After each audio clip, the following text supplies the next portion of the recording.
Hi everyone. Today is a big day because we are going to finish the novel Roll of Thunder, Hear My Cry. So it'll be our last recording for the readings, and we will be answering our last text assignment question of the year. So pretty big moment.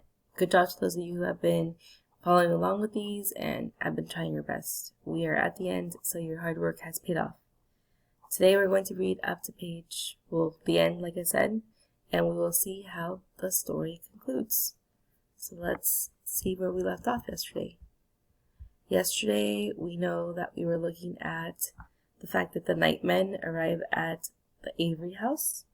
It was a really hard scene to read and to see what happens to the Avery family, especially because we know they're not all to blame, but they're paying the price for TJ's decisions at this point. Okay, so then we do have some kind of trace of a fire that happens. We don't really know what causes the fire yet, but we will find that out and we will see what the effects are. So let's choose a color for that.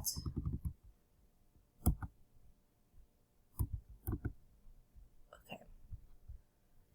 Let's see where we last left off. We know that yesterday when they were at TJ's house, and they meaning Cassie. Who else did we have? Little Man, Christopher John, and Stacy. While they were there, they find out that they want to try to hang TJ, and they even mentioned trying to go after Mr. Morrison and Mr. Logan. So we see the fact that Stacy convinces Cassie, Little Man, and Christopher John to go home to warn their parents while he stays there to make sure that they don't take them, so that he could see where he takes them, basically.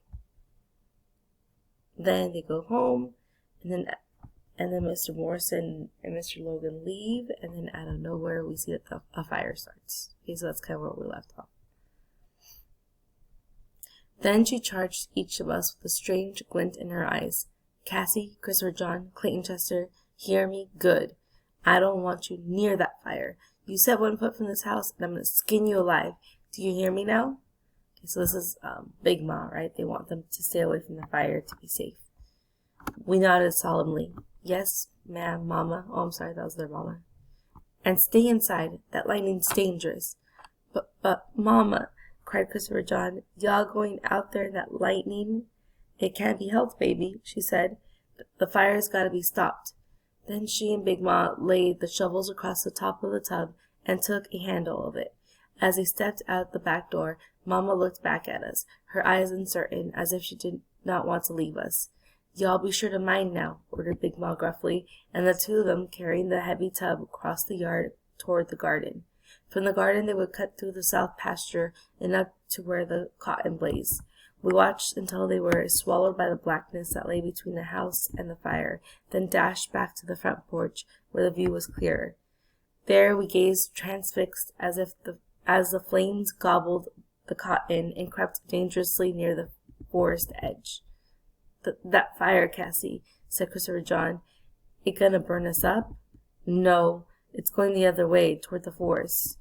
Then it's gonna burn up the trees? Said Christopher John sadly. Little Man tugged at my arm. Papa and Stacy and Mr. Morrison, Cassie, they in them trees. Then iron-willed Little Man began to cry, and Christopher John too, and the three of us huddled together, all alone. Hey, y'all all right? I gazed out into the night, seeing nothing but the gray smoke and the red rim of the fire in the east. Who's that? It's me, said Jeremy Sims, running up the lawn. Jeremy, what you doing out this time of night? I questioned, taking aback to see him. It ain't night no more, Cassie. It's near dawn. But what you doing here? Repeated Little Man with a sniffle. I was sleeping up in my tree like I always do. On a night like this, I explained. Boy, you crazy. Jeremy looked rather shamefaced and shrugged. Well, anyway, I was, and I smelled smoke.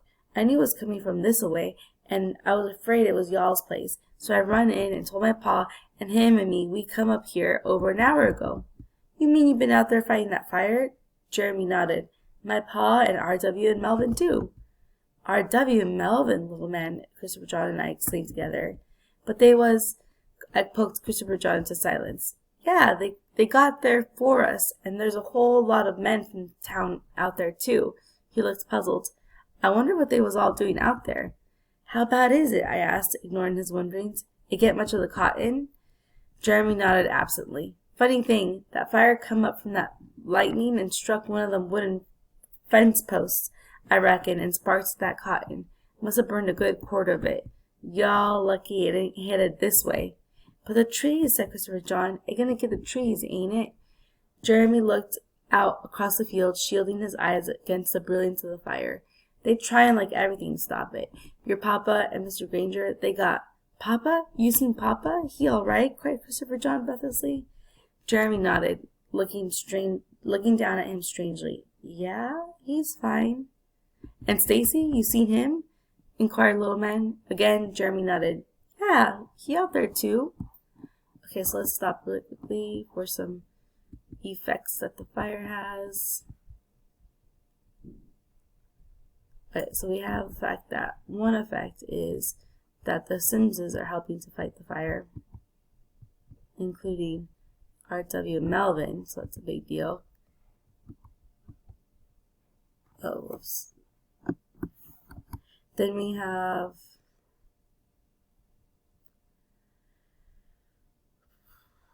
a lot of the men also that are fighting the fire, so we have that effect.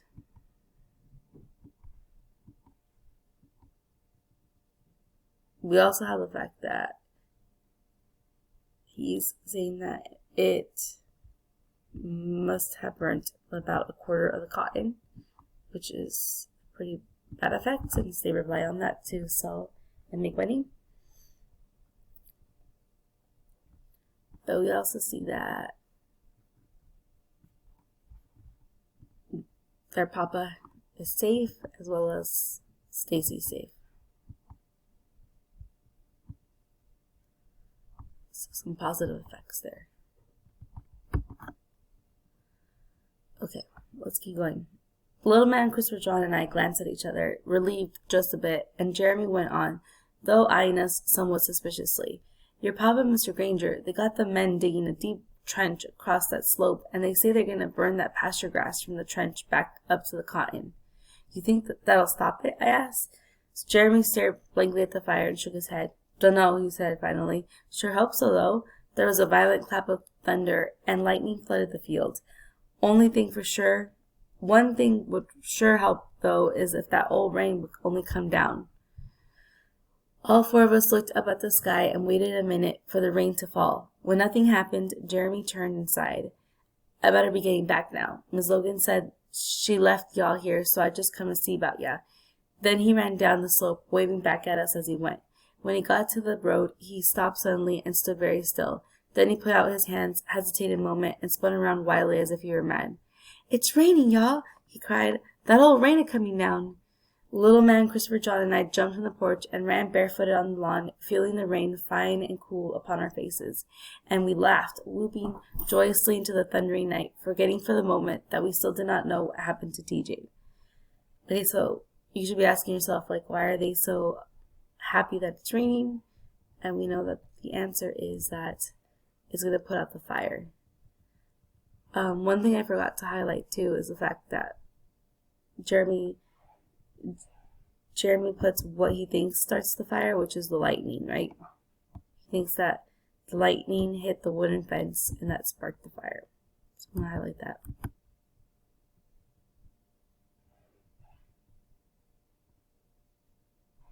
Okay, let's keep going. When the dawn came peeping yellow-gray and suited over the horizon, the fire was out and the thunderstorm had shifted eastward after an hour of heavy rain. I stood up stiffly, my eyes tearing from the acrid smoke, and looked out across the cotton to the slope barely visible in the smoggish dawn near the slope where once cotton stalks had stood, their brown balls popping with tiny puffs of cotton. The land was charred, desolate, black, still steaming from the night. I wanted to go and take a closer look, but for once Christopher John would not budge. No, he repeated over and over, I ain't going. But what Mama meant was that she didn't want us near the fire, and it's out now.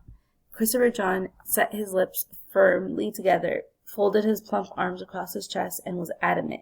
When I saw that he would not be persuaded, I gazed again at the field and decided that I could not wait any longer. Okay, you stay here then. We'll be right back. Ignoring his protest, Little Man and I ran down to the wet road.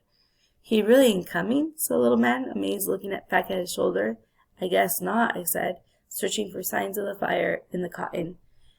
Farther up the road, the stalks were singed, and the fine gray ash of the fire lay thick upon them and the road and the forest trees. When we reached the burnt-out section of the field, we surveyed the destruction. As far as we could see, the fire line had extended midway up the slope, but had been stopped at the trench.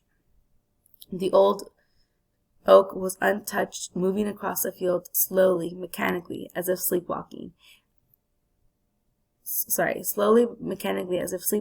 a flood of men and women dumping shovels of dirt on the fire patches which refused to die. They wore wide handkerchiefs over their faces, and many wore hats, making it difficult to identify who was who, but it was obvious that the ranks of the firefighters had swelled from the two dozen townsmen to include nearby farmers. I recognized Mr. Lanier by his floppy blue hat, working side by side with Mr. Sims, each oblivious of the other, and Papa near the slope waving orders to two of the townsmen. Mr. Granger, hammering down smoldering stalks with the flat of his shovel, was near the south pasture, where Mr. Morrison and Mamma were swatting the burning ground. Nearer the fence, a stocky man, masked like the others, searched the field in robot fashion for hidden fire under the charred skeletons of broken stalks. When he reached the fence, he leaned tiredly against it, taking off his handkerchief to wipe the sweat and soot from his face. He coughed and laughed and looked around blankly. His eyes fell on Little Man and me staring up at him, but Caleb Wallace seemed not to recognize us, and after a moment he picked up his shovel and started back toward the slope without a word. Little Man nudged me. "Look over there, Cassie. There go Mama and Big Ma." I followed his pointing finger. Mama and Big Ma were headed home across the field. "Come on," I said, sprinting up the road. Okay, so we have a few more effects here, right? I like the description saying that there's people who are moving mechanically. So they're working, men, women, together to put out the fire.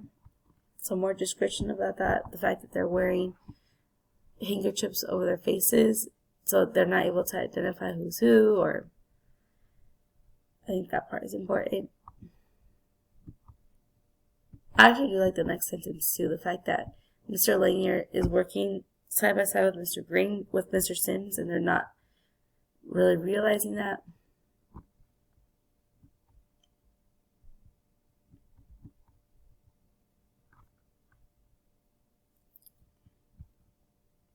Okay, so then Mr. Wallace spots them, but keeps going about his business. That's another effect of the fire.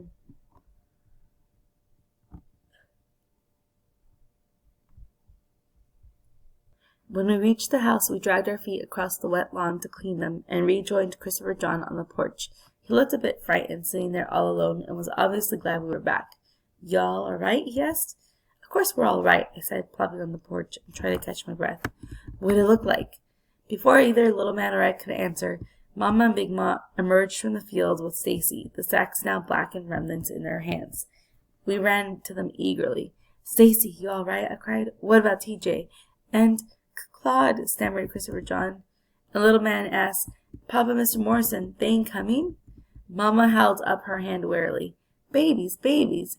Then she put her arm around Christopher John. "Claude's fine, honey. And," she said, looking down at Little Man, "Papa, Mr. Morrison, they'll be coming soon."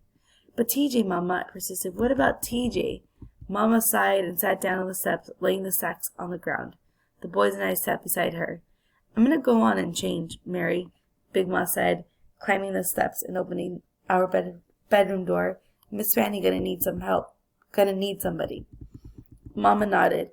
"Tell her I'll be down as soon as I get the children to bed and things straightened out here." Then she turned and looked down at Little Man, Christopher John, and me, eager to know what had happened. She smiled slightly, but there was no happiness in it. "TJ's all right. The sheriff and Mr. Jameson took him to Strawberry." "But why, Mama?" asked Little Man. "He done something bad?" "They think he did, baby. They think he did." Then they didn't hurt him no more?" I asked. Stacy looked across to Mama to see if she intended to answer. Then, his voice hollow and strained, he said, "Mr. Granger stomped them and sent them to fight the fire." I sensed there was more, but before I could ask what, Christopher John piped, And Papa, Mr. Morrison, didn't have to fight